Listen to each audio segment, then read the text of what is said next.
Hey guys, I'm going to try to draw this William the Conqueror picture for you.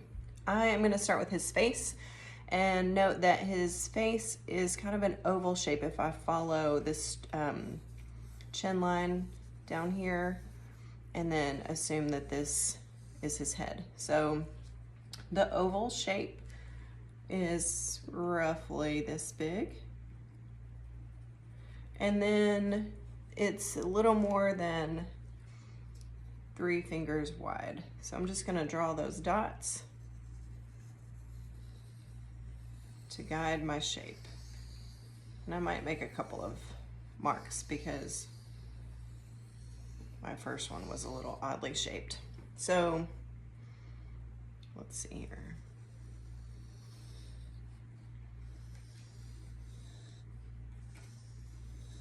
All right, now I'm going to draw the line for where his crown sits.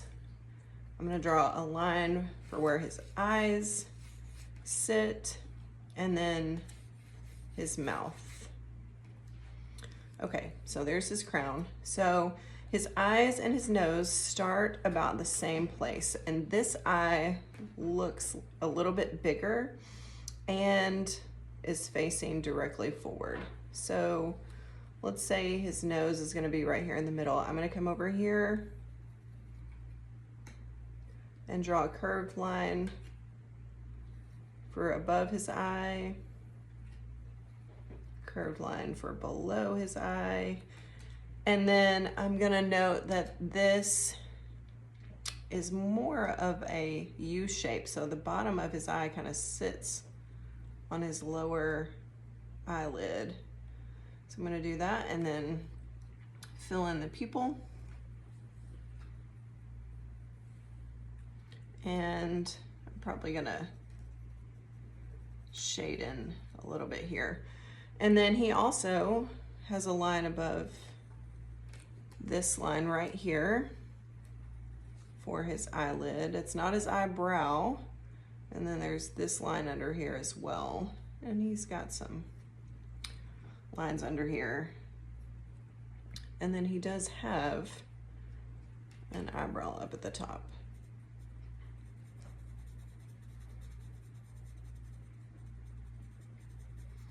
I'm going to make it a little bit bigger than they did.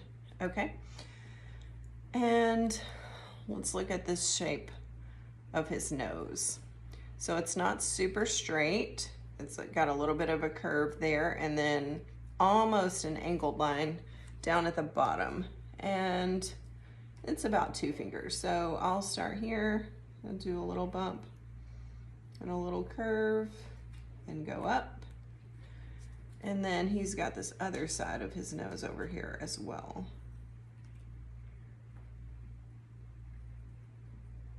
Kind of goes up. And you can connect it or not. All right, so now I'm going to draw this other eye, and it is a little closer to the nose because he's turned to look at us. So I'm going to match this eye level height. I'm going to start my curved line, but I'm not going to make it quite as big. And then it also sits right at the bottom of the eyelid. So it's not a full circle. And I'll fill in his pupil, which is a dot, and then I'll shade the iris of the eye. And now I need an eyelid and an eyebrow to just shade in there. I need a bottom eyelid. And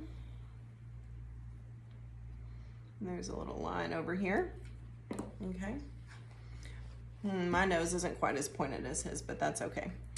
Okay, now he's got a little lip line coming down here and here, and then that's going to help me know where to put his mouth. I'm going to make that a little bit wider. There we go. All right, and now I'm going to do his lips. So it's a similar shape to the eye. It just, the top has a little dip.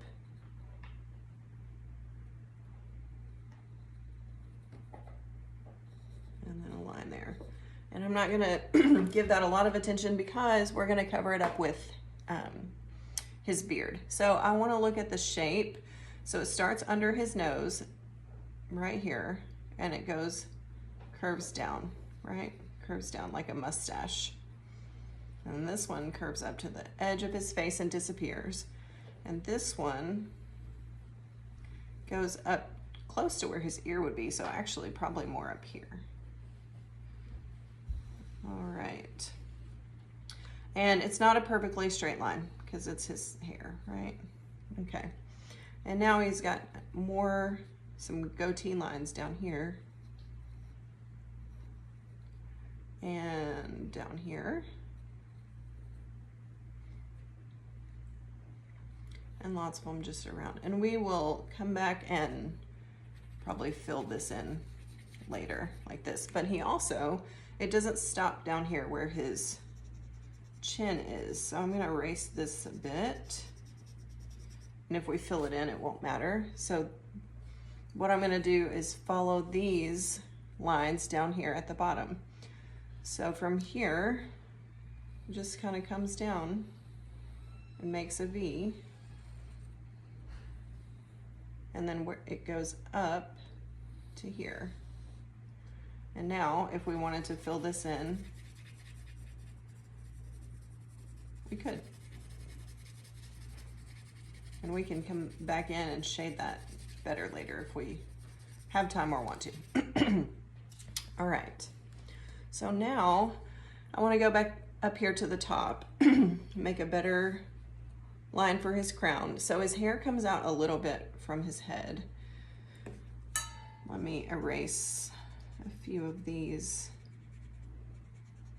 lines a little bit and decide a little bit better where I want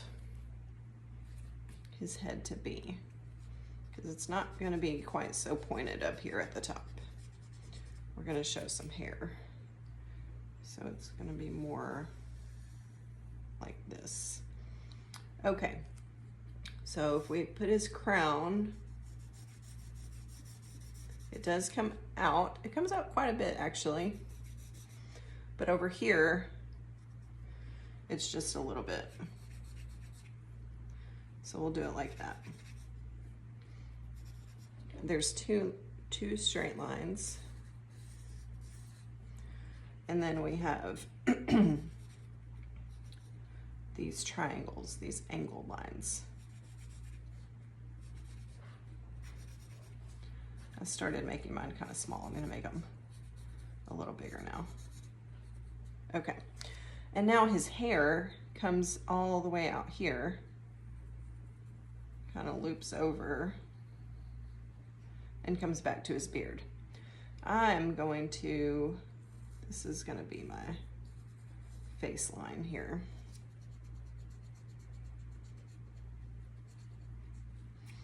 And I'm going to give him curly hair.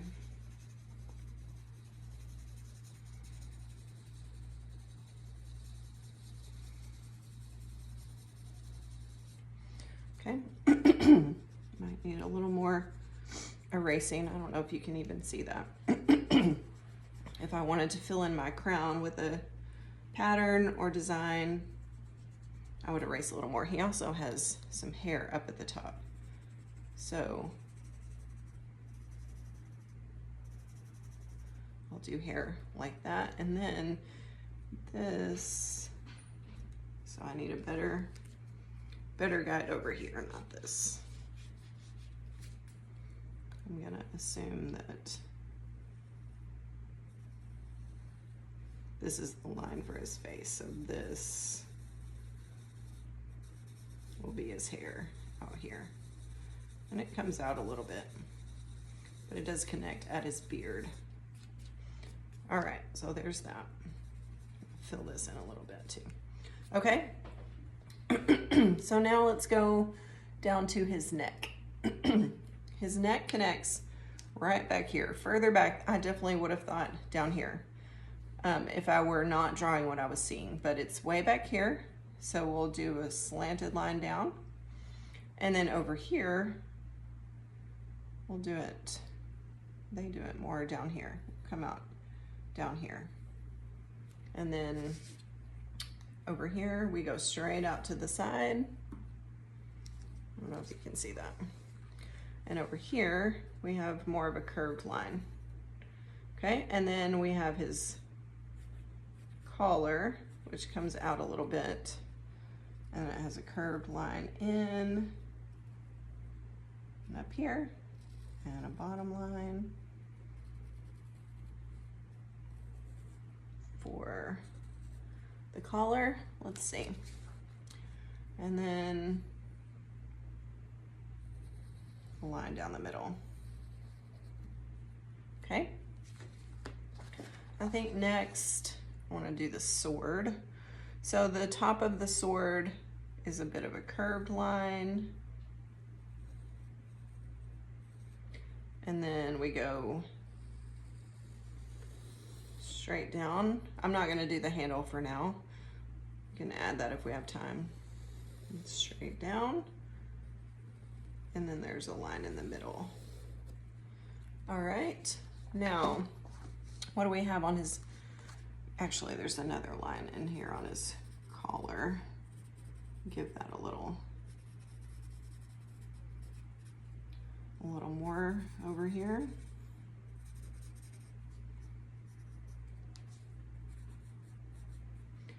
Okay, now I see 2 sets of curved lines from the sword. So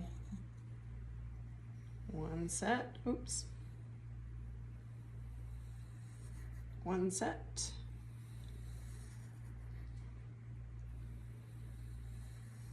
two sets. Those could be a little neater. What I could do is I could go back and fill them in and make them as thick or thin as I wanted them to be, basically. And that would allow me to make them neater. Okay, so what do I see over here on the edge? I see this curved line that starts almost at the same spot. So I'm gonna go down, and then it comes on in and curves on the inside. And then from here, we curve out. All right, and then I see these little leaf shapes. So we'll make, mine are not as big as theirs. That's okay. It's just some design on his uniform. So just some curved lines. Okay, I'm not gonna do the hilt of the sword right now. I'm just gonna move on over to whatever this is. I feel like he's probably holding a shield of some kind. So the line starts over here and goes fairly straight and then curves into a swirl. And then we've got another straight line to give it depth and to curve in. It's probably bigger than it needed to be, but that's okay. And then from the outside of this swirl, we have a hook down, and then this line follows a similar pattern there. Not quite. Here we go. That's better. So I'm just copying these line shapes that I see. And now I have another set of 2 curved lines. So I'll do set 1 and set 2. All right, and then I could make this a little bit darker, a little thicker if I wanted to. Or go back and fix anything. So one thing I could fix is that I could add some hair over here, because I feel like his face maybe went a little bit too far over. So I could fix that and add some hair, make his face not so wide. I can start to add in some other things, make this shape different if I want to, or fill in his hair. I can fill in his crown with a pattern, something like that. But the goal isn't perfection. I just practiced drawing a face, and I didn't get it perfect, but it's, you know, it's a good practice round.